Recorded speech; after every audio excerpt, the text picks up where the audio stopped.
حميد مجيد اللهم بارك على محمد وعلى آل محمد كما باركت على إبراهيم وعلى آل إبراهيم إنك حميد مجيد. معزز سامعین و حاضرین، بزرگوں اور دوستوں، یہ تھوڑا مختصر سی درس قرآن کی تقریب، اس میں ہم سب کے سرپرست استاد المکرم شیخ الحدیث مولانا امتیاز خان صاحب دامت برکاتہم العالیہ ارشاد فرمائیں گے۔ ان سے پہلے کچھ وقت کے لیے مجھے انہوں نے پابند کیا ہے۔ دعا یہ ہے کہ اللہ تبارک و تعالی، چونکہ یہ قرآن پاک کی درس کی تکمیل ہے، اس مناسبت سے قرآن کی عظمت کے بارے میں کچھ اللہ بات کرنے کی توفیق نصیب فرمائے۔ درس قرآن کی اس تقریب میں ہم میرے لیے جہاں استاد مکرم کا آنا اور پھر ان کے ساتھ جیسا کہ دار محمود بارن صاحب فرما رہے تھے کہ ہمارے قاری نصیر احمد صاحب، چونکہ یہ بہت زیادہ مصروف ہوتے ہیں، ان کا آگے پیچھے جانا مشکل ہے اور بڑے ساتھ پابند بھی کر کے گئے ہیں، پھر بھی ان کا یہاں آ جانا یہ بڑی سعادت کی بات ہے۔ اور میں نے راستے میں ہی ان کو کہا ہے کہ آج آپ کی صدارت میں یہ درس ہوگا، تو ماشاءاللہ یہ تشریف فرما ہے۔ جامعہ عربیہ اشاعت القرآن حضروں کے بانیوں میں ہمارے استاد محترم، جہاں دوسرے دو استاد جو اس دنیا فانی کو چھوڑ چکے ہیں، اللہ تبارک و تعالی ان کو لمبی زندگی نصیب فرمائے۔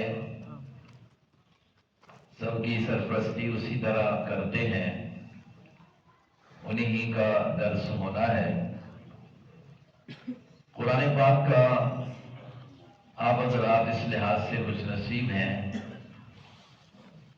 کہ سن 1980 سے یہاں میرا بھی یہاں سے یہاں ربط رہا ہے، اور قرآن پاک ہی آپ حضرات کو سنایا ہے اور سنایا جا رہا ہے، اس لیے کہ اللہ رب العزت نے حضور پاک صلی اللہ علیہ وسلم کو آخری نبی بنا کر بھیجا ہے، امت کی رہنمائی کے لیے۔ تو جو رہنمائی کے لیے رہنما کتاب عطا کی ہے، اس کتاب کا نام قرآن ہے۔ اب ظاہر ہے کہ اس کا پڑھنا تو اپنی جگہ پر ثواب ہے ہی، لیکن اس سے رہنمائی لینا کب ہوگا؟ جب اس کو سمجھیں گے۔ الفاظ تو پڑھتے ہیں سارے ہی، ثواب ہے، اس میں شک نہیں، گھروں میں پڑھو، جہاں پڑھو برکات ہیں، ایک ایک لفظ کے پڑھنے کے اوپر 10 نیکیاں اللہ اپنی رحمت کے ساتھ عطا کرتے ہیں۔ لیکن رہنمائی جو لینی ہے، رہنمائی اس سے لینی ہے تو عقائد ایمانیات کی بھی لینی ہے، اپنی عبادات کی بھی لینی ہے، اپنے معاملات کی بھی لینی ہے۔ تو وہ رہنمائی کیسے ملے گی ہمیں؟ کیسے اس سے لیں گے کہ جب اس کو کوئی سمجھے گے؟ اگر ایک بندہ سمجھتا ہی نہیں ہے تو کیا اس سے رہنمائی لے گا؟ ابھی انہوں نے آیت مبارکہ پڑھی نا بدر سپارے کی، ان ھذا القرآن یہدی للتی ہی اقوم، صحیح جو رہنمائی کرنے والی کتاب ہے ان ھذا القرآن، لیکن سمجھیں گے تو تب۔ آپ حضرات اس لحاظ سے مجھ نصیب ہیں کہ الحمدللہ درس قرآن یہ اہتمام کے ساتھ ہوتا ہے۔ یہ ویسے نہیں ہوتا، یہ اللہ رب العزت کی توفیق ہوتی ہے، سننے کی بھی وہی توفیق دیتا ہے اور سنانے کی بھی وہی توفیق دیتا ہے۔ اور اس سے بڑی چیز، سب سے بہترین جس سے اللہ رب العزت کا قرب حاصل ہوتا ہے، مشکوٰۃ شریف میں یہ روایت ہے، فرمایا سب سے زیادہ جس وجہ سے اللہ کا قرب حاصل ہوتا ہے، اللہ کا بندہ اللہ کے نزدیک ہوتا ہے، اللہ کا پیارا بنتا ہے، تو فرمایا اس چیز کی وجہ سے بنتا ہے جو اللہ کے اپنے اندر سے نکلی ہے، اور وہ کیا ہے؟ اللہ کا کلام ہے۔ اس سے بندے کو اللہ کا قرب ملتا ہے۔ تو اب اس کو اگر ایک بندہ سمجھتا ہے، قرآن پاک کا درس، قرآن پاک کا ترجمہ دوسروں کو بتاتا ہے اور اللہ توفیق دیتا ہے، وہ ترجمے کو لیتے ہیں، یہ بات تو یقینی ہے کہ بندہ مفسر نہیں بن جاتا کہ درس سنتا ہے تو مفسر بن جاتا ہے، لیکن قرآن کا مفہوم جو ہے الحمدللہ اگر انسان توجہ کے ساتھ سنے تو سمجھ آ جاتا ہے۔ قرآن سمجھ ہی نہ آئے تو اس سے ہدایت کیسے لے جائے گی؟ جس وقت قرآن کریم حضور پاک صلی اللہ علیہ وسلم سے جنات نے سنا تھا، یہ آپ نے اپنے درس میں سنا ہے، حضرات یہ واقعہ اکثر سنتے رہتے ہیں، علماء سناتے رہتے ہیں۔ حضور پاک قرآن نماز کے اندر پڑھ رہے تھے، جنات آئے، انہوں نے سنا، اور ان کے آنے کا، سننے کا، سن کر جانے کا نبی علیہ السلام کو تو نہیں پتا چلا۔ بعد میں اللہ نے بذریعہ وحی بتایا، خود سورہ جن کی ابتدائی آیات بتاتی ہیں کہ وحی کے ذریعے اللہ نے بتایا کہ تیرے قرآن سننے کو ایک جنوں کی جماعت بھی آئی تھی اور سن کر گئی اور انہوں نے کچھ عقیدہ بنا لیا۔ اب بات سمجھنے کی ہے کہ کیا انہوں نے الفاظ ہی صرف سنے، سمجھے نہیں تھے تو عقیدہ بنا لیا ہے؟ ان کا جو جنوں کا اپنا بیان ہے وہ اس بات کو واضح طور پر بتا رہا ہے کہ جنہوں نے یہ بات جو کہی کہ ہم نے سنا ہے تو سمجھ کر اس پر ایمان لایا ہے، اور سمجھا اس سے کیا ہے وہ بھی بتا دیا،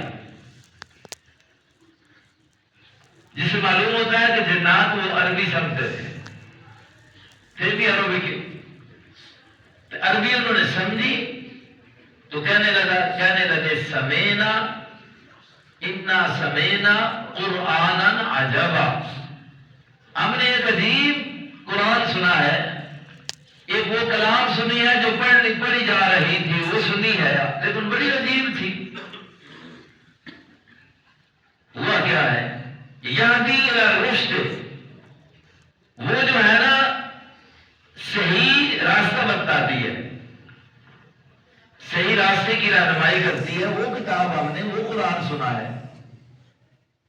اب آپ کو بات سمجھ آ رہی ہوگی کہ انہوں نے، جنہوں نے قرآن کو سمجھا تو تب کہا نا کہ یہدی الی رشد، انہوں نے معنی سمجھ لیا، پھر کہا کہ جب وہ یہدی الی رشد کرتی ہے فآمنا بھی، ہم نے مان لیا۔ مانا ہے تو ماننے کا اثر کیا نکلا؟ کیا مانا ہے کہ پہلے ہم شرک میں ڈوبے ہوئے تھے، اب وہ ہدایت والی کتاب سنی ہے، سمجھ آئی ہے، اب ہم فیصلہ کرتے ہیں کہ لن نشرک بربنا احدا،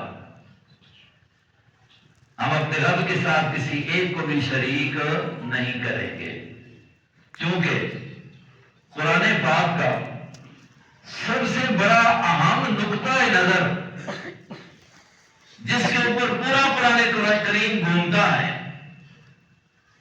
جو ہمارے سلسلے کے تفسیر کے اساتذہ ہیں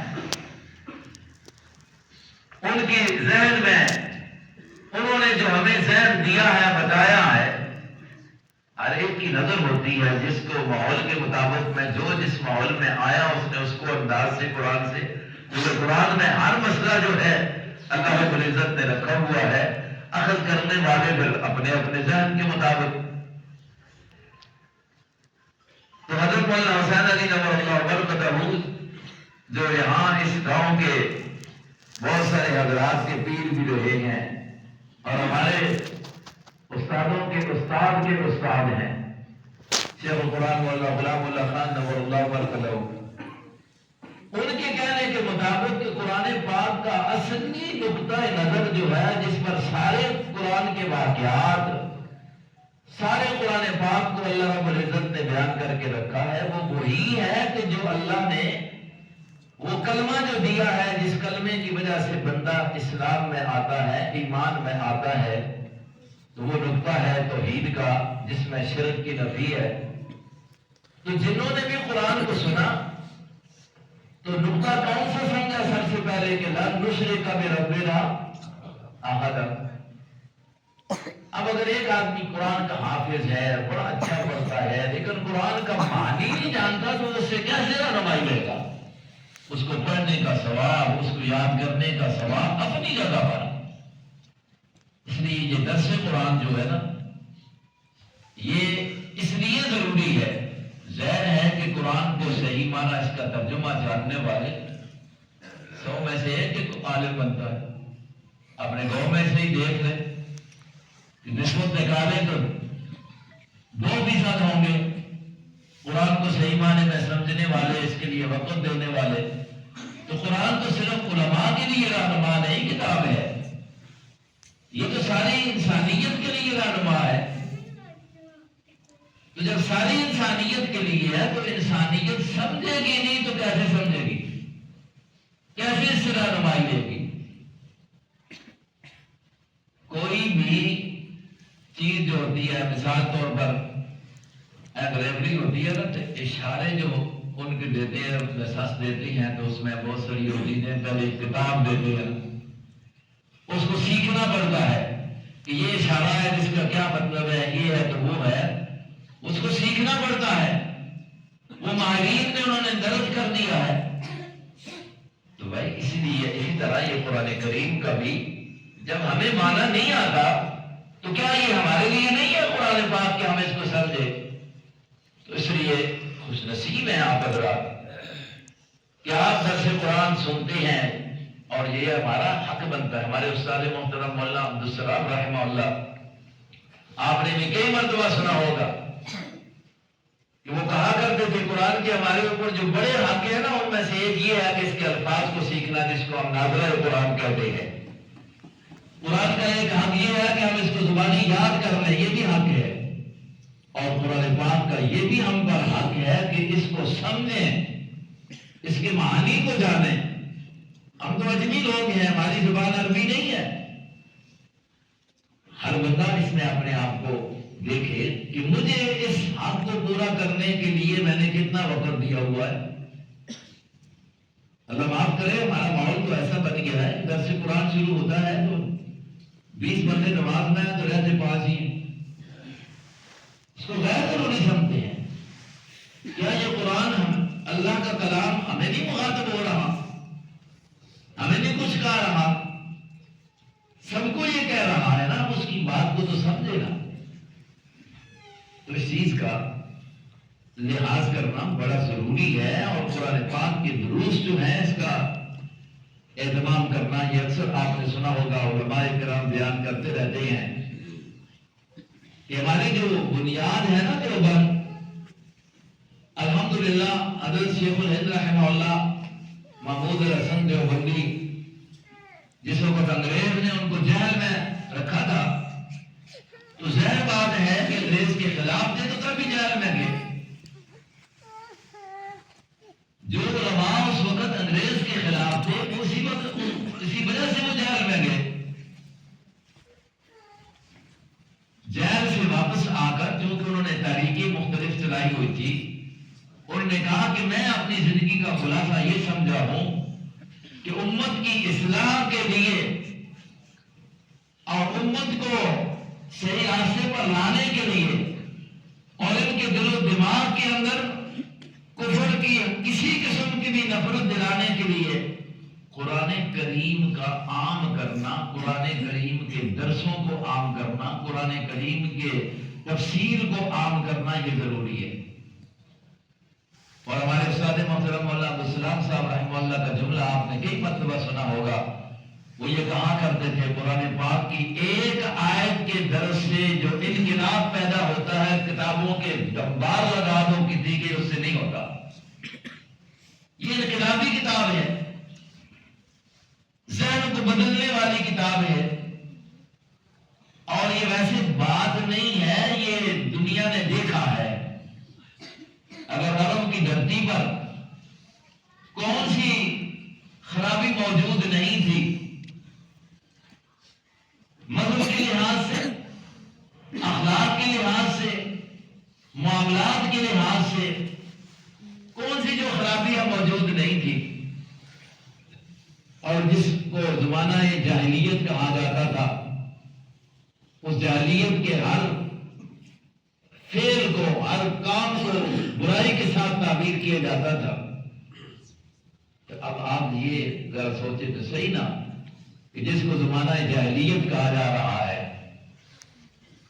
جس وقت قرآن کی دعوت آئی اور لوگوں میں قرآن نے انقلاب پیدا کیا، تو پیارے پیغمبر جو پہلے زمانے کو جاہلیت کا دور کہہ رہے ہیں کہ یہ ہوتا تھا، یہ ہوتا تھا، یہ ہوتا تھا، خدا ایک نہیں وہاں پر 360 کے پجاری بنے ہوئے تھے، اس سے بڑی کم عقلی اور جہالت کیا ہو سکتی ہے کہ معبود برحق کو چھوڑ کر اپنے خالق اور مالک کو چھوڑا ہوا ہے، اور اپنے ہاتھوں کے بنے ہوئے پتھروں کو تلاش کر ان کے سامنے نظر بھی رکھ رہے ہیں، اور ان کی منت بھی دے رہے ہیں، اور ان کے سجدے بھی کر رہے ہیں، ان سے اولادیں بھی طلب کر رہے ہیں۔ اس سے بڑی اور جہالت کون سی ہوگی؟ باقی کا تو غارت، چوری، ڈاکے، اولاد کو قتل کرنا، بچیوں کو زندہ درگور کرنا، یہ کتنی ایک گمراہی تھی۔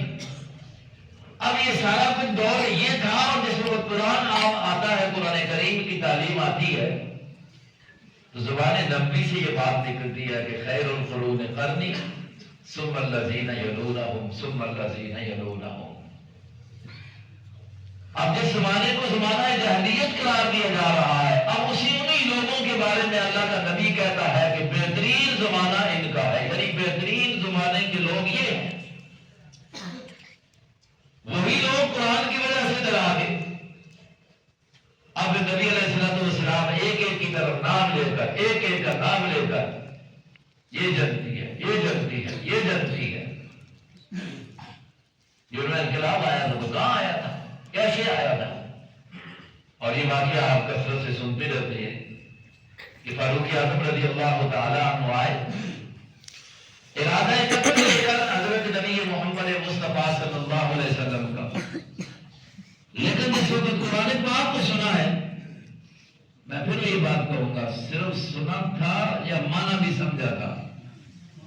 جی سمجھے گئے تو تبھی تو مانا نا، تبھی تو کہا کہ ایسی کلام تو ہو ہی نہیں سکتی ہے کسی غیر کی، یہ تو اللہ ہی کلام ہے، یہ تو اللہ کا کلام ہے۔ اللہ اکبر۔ صبح درس میں بھی میں نے ایک بات کی، ایک جگہ دور فاروقی کے اندر ہی حضرت فاروق اعظم رضی اللہ عنہ کے پاس ایک بندہ آیا کرتا تھا، ملاقات ہوا کرتی تھی، اور کچھ وقت ایسا گزرا کہ وہ نہ آیا۔ حضرت فاروق اعظم رضی اللہ عنہ نے ساتھیوں سے پوچھا کہ وہ بندہ نظر نہیں آ رہا۔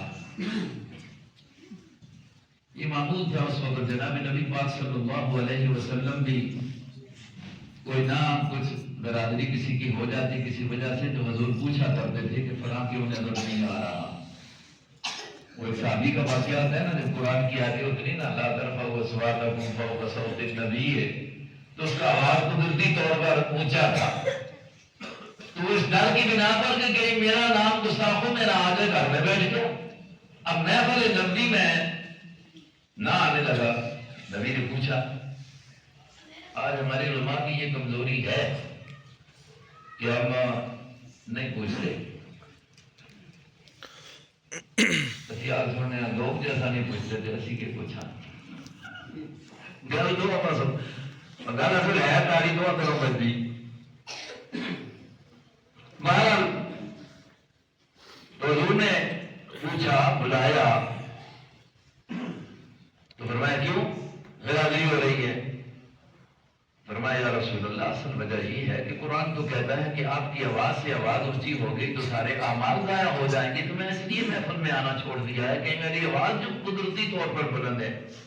حضور نے فرمایا یہ تیرے بارے میں نہیں ہے۔ فاروق اعظم رضی اللہ تعالیٰ نے پوچھا کہ وہ بندہ نہیں آتا،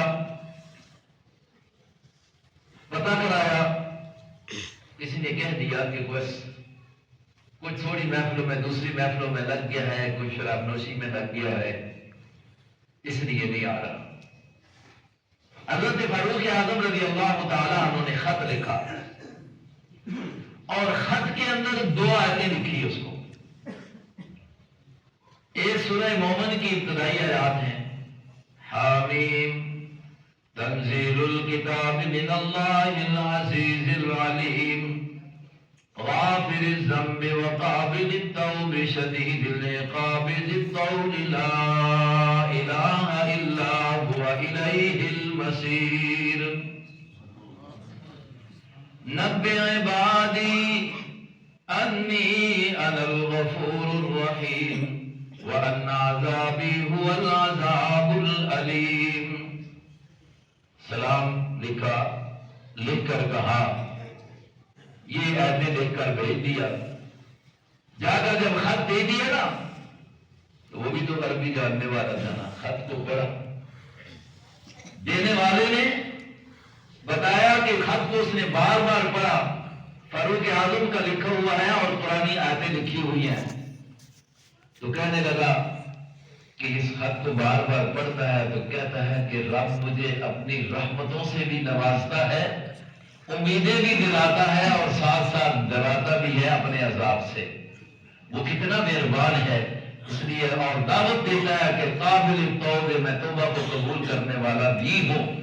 تو اس نے کہا میں اپنے جرموں سے توبہ کرتا ہوں، اس لیے کہ میرا رب جو مجھے یاد کر رہا کہتا ہے کہ غافر الذنب قابل التوب شدید العقاب، سخت پکڑ والا بھی ہے اور جو تولے انعامات کی بارش بھی کرتا ہے، اور لا الہ الا ہوا، اور کائنات کا مالک معبود بھی اور صرف وہی ہے، سب کو بنانے والا، سارے اختیار رکھنے والا، یہ بھی بیان کر کے الیہ المصیر، ساتھ سبق بھی دے دیا، حساب و کتاب کا بھی بتا دیا کہ لوٹ کر اسی کے پاس جاؤ گے، اور ادھر یہ بھی رب نے کہہ دیا نبئ عبادی انی انا الغفور الرحیم، اور میرے بندوں کو بتا دو، میرے بندوں کو یہ خبر دے دو، نبئ عبادی انی انا الغفور الرحیم، بخشنے والا ہوں، بڑا مہربان ہوں۔ لیکن یہ بھی نہیں صرف جیسے کہ ہمارے لوگ کہہ دیتے اور جی وہ بڑا غفور الرحیم ہے، ٹھیک ہے اللہ نے یہ صاف کہہ دیا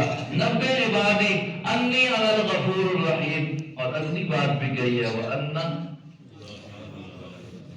عذابی والعذاب العلیم، میرا عذاب بھی بڑا ضابط ہے، ذل بھی کہہ دیا، شدید العقاب بھی کہہ دیا۔ خط پڑھنے کے بعد توبہ کی اور کہہ دیا کہ جب اتنا رب مہربان ہے کہ اس نے مجھے یہ بات مجھے بڑا کے خطاب کیا ہے، تو چونکہ قرآن کریم ہر ایک کو خطاب کر رہا ہے، ہر ایک کو خطاب کر رہا ہے، تو خطاب کو ہمیں سمجھنا چاہیے کہ نہیں سمجھنا چاہیے؟ یہ ہمارا حق بنتا ہے کہ نہیں بنتا؟ یہ درس قرآن اس لیے ہے، اس کا فائدہ ہے اللہ تبارک و تعالیٰ نے طارق محمود صاحب کو یہ توفیق دی ہے کہ اپنی مصروفیات ظاہر ہے کہ وہ آپ حضرات کے سامنے ہے، لیکن درس قرآن کا انہوں نے پابندی کا جو معمول بنایا ہوا ہے وہ تو درس دیتے ہیں، اور الحمدللہ، اور مجھے بھی یقین ہے آپ قرآن کھول کر بھی سنتے ہیں۔ جی آپ سب بھی بیٹھے ہو، قرآن کھول کے بیٹھے ہوتے ہو؟ جی بولتے، اگر 10 بندے بیٹھتے ہو نا تو اگلا شروع ہو، آج صرف تکمیل ہی نہیں ہوگی، ساتھ افتتاح بھی ہوگا۔ ہم جہاں بھی جاتے ہیں درس قرآن کی تکمیل ہو گئی ہے تو ہم اسی وقت وہ ابتدائی آیات کی پڑھ دیتے ہیں کہ یہاں تو تکمیل ہوئی ہے تو یہ تو اختتام نہیں. میں تو کیا کہتا ہوں کہ ان معاملوں کو یہ کہنا نہیں چاہیے قرآن ختم ہو گیا ہے. قرآن سے تکمیل ہوئی ہے، ختم ہوتا ہی نہیں ہے. ختم قرآن نہیں ہے، تکمیل قرآن ہے. جہاں جب سے آئے کہہ رہے ہیں تیسری مرتبہ الحمدللہ قرآن کو جتنا سنو، جتنا اس کو پڑھو، جتنا اس کی تفسیر کے اندر غور کرو، یقین کر لو کہ اتنے ہی موتی نکلتے، اتنے ہی موتی نکلتے. جہاں برکات ہوتی ہے تو وہاں پر اس سے رہنمائی لینی چاہیے کہ نہیں. اب جنات نے ایک محفل میں سنا، ان کے عقیدے میں فرق آ گیا کہ نہیں آ گیا؟ جی حضرت فاروق اعظم رضی اللہ عنہ نے ایک ہی محفل میں سنا تو سمجھے نا، سمجھنے کے بعد فوراً فیصلہ نہیں کر دیا.